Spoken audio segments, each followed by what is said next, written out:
Hi guys, welcome to my channel. Let me hope that you are all doing well today. So guess what? The 19th of July 2020 marks 11 years since I have been a midwife. Yes, I know. It's hard to believe, right? Yes, so I'm super excited. I am excited. And I have decided, because a lot of you don't know me, like we've never met, and I'm super appreciative of you all for subscribing to my channel. But I want you to get to know me a little bit, and I've decided to also to tell you how I got into practicing midwifery and what are some of the things that I like about it, and some of the things that I don't like, because there are a few. I have more likes than I do dislikes, but nonetheless. So if you have not done so as yet, let me invite you to subscribe to my channel. Remember, I want you to share. You cannot keep this. This is good news. This is a new day. You know, something is happening over here on Midwife Nasheka's page. So you need to share, subscribe, leave a comment, you turn on the notification bell, and let somebody know, especially if it's someone who is pregnant or in the business of reproduction, motivation, encouragement, then tell them that this is the place to be. Thank you so much, guys. You're my favorite people. So it has been 11 years. I got into midwifery because I believe it was because my family, my parents, they spent a lot of time at the health center, because my dad, he used to sell at the front of the health facility where we grew up. And when I looked at the nurses there, the nurses, the doctors, the clerks, the orderlies, the attendants, everybody was absolutely amazing. And I remember one of the nurse there, Nurse Morrison, wherever you are, and if you get a chance to see this video, I hope that you do. Thank you so much. And there are persons like Nurse Brown, Midwife Emmons. Those people have made a tremendous impact. There were dentists and, you know, impact in my life. I'm so appreciative of you guys. And so how they dealt with my family. I have 6 brothers and 1 sister. And every time I deal with a client, I tend to remember my mother. I tend to say, you know, what if I was dealing with my mom? Is this the way that I'd want her to be treated? I remember she did it. So you know, so when every time she would be at the clinic, I'm thinking each time she would go with a child, like how was she treated? And I can tell you that my mom's experience, it was excellent. It was awesome when I speak to her, when she introduced me to people like Midwife Brown or Midwife Emmons. Those persons, by the way, it so happened that it came full circle where I actually got the opportunity to work under those persons, being supervised by them, being trained by them. And so I am indeed blessed. I am so grateful.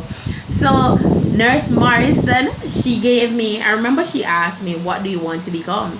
I was at the health center with my daddy, and she said, oh, you're leaving school this year, you know, we're always talking. And she asked me, what do you want to become? I told her I wanted to become a pediatrician, a doctor. A conversation ensued, and she said to me that I should try out for nursing school. That's KSN. She wrote down the address. I think I still have that piece of paper. Yes, she wrote down the address and tell me to write the application. I wrote the application immediately, and I was waiting for a call when I got a call from Kingston School of Nursing, and they said that they had a midwifery program and if I was interested. Can I tell you that at the time, I did not know anything about midwifery, but I'm so happy. Like I'm super excited. I didn't know anything, but of course I googled it. I went on the internet and I searched for it, what little bit of information, did the interview, and of course, obviously, I got through, and it has been exciting. So yeah, that's how midwifery chose me. So 11 years. In that 11 years, I've worked at Spanish Town Hospital. I started out working at Spanish Town Hospital. Very interesting experience. Then I moved to Linton Hospital. It was awesome. A little bit more laid back, quiet at Linton Hospital when I was there. And And then I went to Sligoville. Did you see my eyes light up? I went to Sligoville. I worked at Sligoville Health Center for maybe 4 years, thereabout, and that was amazing. One of the things that sets Sligoville apart, Sligoville is what I would call country rural, and the people, it was just so different. And also the amount of home births that I got to do. So there's a rural maternity center, or there's a birthing center at Sligoville, and so because of that I got to do so much home births. Oh my god, I love home births. Can you tell? Yeah. And it was so different. The people there, they're amazing. You know, they respect, there's so much respect for individuals there. And you, even as a midwife of the district midwife, it's way different from when you're in the urban area. Yeah, I still love everybody, but I'm telling you, it was an amazing experience. In 2016 I left Sligoville Health Center. I was transferred, and I came to my current location. And so yeah, I've been here since then, and I'm telling you, it's amazing. It's not what I expected, but still it's a very good experience. It's absolutely amazing. Still get a chance to do some home births, not as much as I did prior to being here, but it's amazing. And since we're on what I love, you know by now that I love home births. That's part of my job that I enjoy the most. There's sometimes another thing that I enjoy making people happy. And how do I make somebody happy? Them come a clinic for check up, you know, them pregnant, or they need family planning, or they come to 6 weeks clinic. How do you make them happy? Over the years, one of the things that I've experienced is clients complaining about how they're treated when they go to health care facilities, especially public health facility. You know, and a lot of clients, I have clients, probably clients of higher socioeconomic background, and they will tell you, you know, one of the reasons I was hesitant to come to the clinic or to the health center is because of this fear of being treated, you know, in a way, treated differently. You know this. You can share your own experience. I have my experiences of being treated terribly in public health facilities.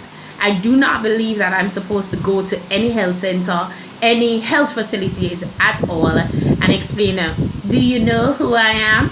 No, I won't do that. Here's why. Because I believe that you should treat everybody equally. And that's one of my mantras here. When you come to this place, don't think that you can come and because I know you, or because you know somebody who I know, I treat you differently. That won't work. Everybody's treated equally.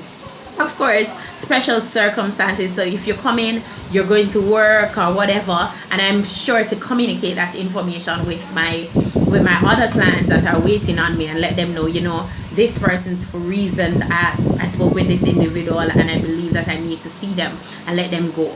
But I've been to places with even one of my brothers who is a public servant.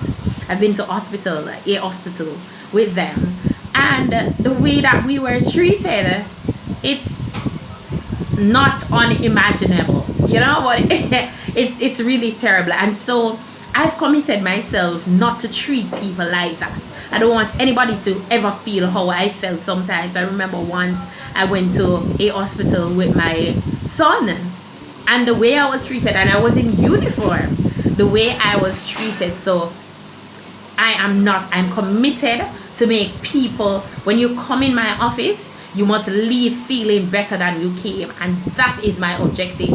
My aim is that when you subscribe to this channel, that you leave feeling better than you felt. You leave feeling, prior to coming, you leave feeling empowered. You leave with information that will help you, as well to help somebody else, you know. And so that is my aim.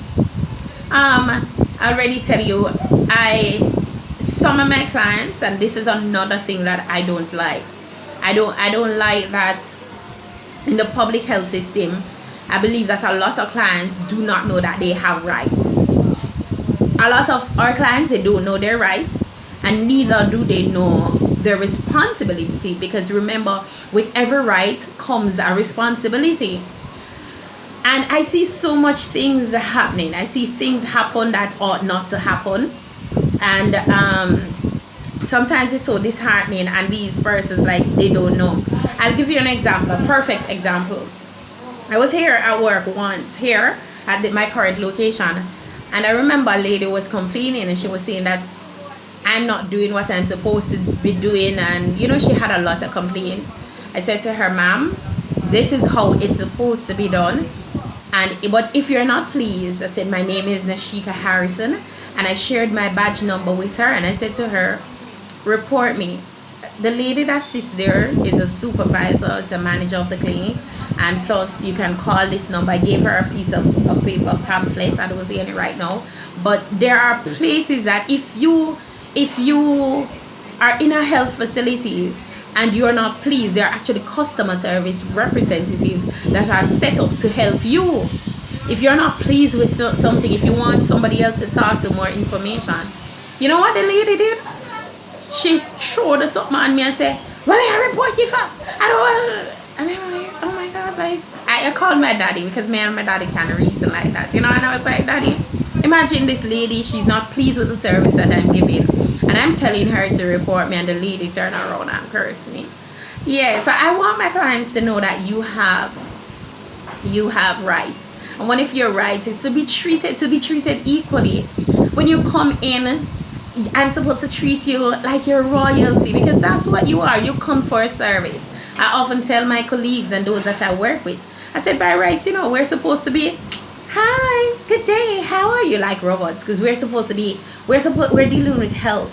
We're supposed to be happy, and when people see us, they're supposed to feel better by just seeing us, and sometimes that's not what you get. So I don't like that about the system, and that's one of the things that I aim to change. Yeah, as it relates to midwifery, honestly, like, I love this job so much, and I love what I do so much. I'm thinking to myself, like, in the next couple of years, I really would want to have a PhD, become a doctor of midwifery. That's where I see myself. I see myself doing this job to the highest level, to the best, continue to do it to the best of my ability, because it's something that I enjoy. Yes, if you want, you can Google the requirements to become a midwife. I know UTech has a program that you can, it's a degree program in the midwifery, and so if you're interested, it's really awesome when you're practicing it. Oh my god, like, when you're practicing it, and when you're practicing it the right way, it's awesome. And for me, it involves the right way, it involves all the aspects. And so I know I'm going to go back to home birth, as home birth is in my head. So home birth is practicing it, and practicing it right, Yes, so yeah, that's it. Basically, that's it for me and midwifery. I'd like to also say to you that whatever you do it to the best of your ability. Do it with pride. I tell myself every day that I'm not going to lie to myself when I feel like I no longer like this. It is time for me to go, and you have to take those steps. You have to put things in place so that you don't come and treat people bad, especially when you're dealing with the public. So if you're in a patty shop selling patties, you're cashier or whatever, do it right. Do it with all your might. Smile.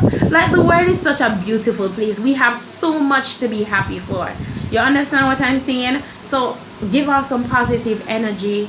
Don't let when somebody see you and them become sad and down and out. Let it be that when they see you, when they speak to you, your vibes, your energy that you're transferring is something positive and something that will motivate them. You understand what I'm saying? So yeah, that's it basically, and that is my aim. My aim is always to keep you motivated and to keep you going. I of course love what I do. There's so much more to say, but that's it for now. If you have a question, feel free to leave your questions in the comment section, and I'll answer them. Yeah, subscribe, comment, share, the works. Yes, ensure that we have some king dads here as well, and future king dads. So you don't have to be a daddy or a mommy yet, but there will be useful information. So you subscribe to the channel, I would always say. Yes. This is your favorite midwife Nasheka. I'm signing out for now. Turn on your notification bell and look out for my next video. Peace. I'm out. Bye bye, guys. And remember, anything you're doing, do it with love and keep that smile. Your royalty. Remember.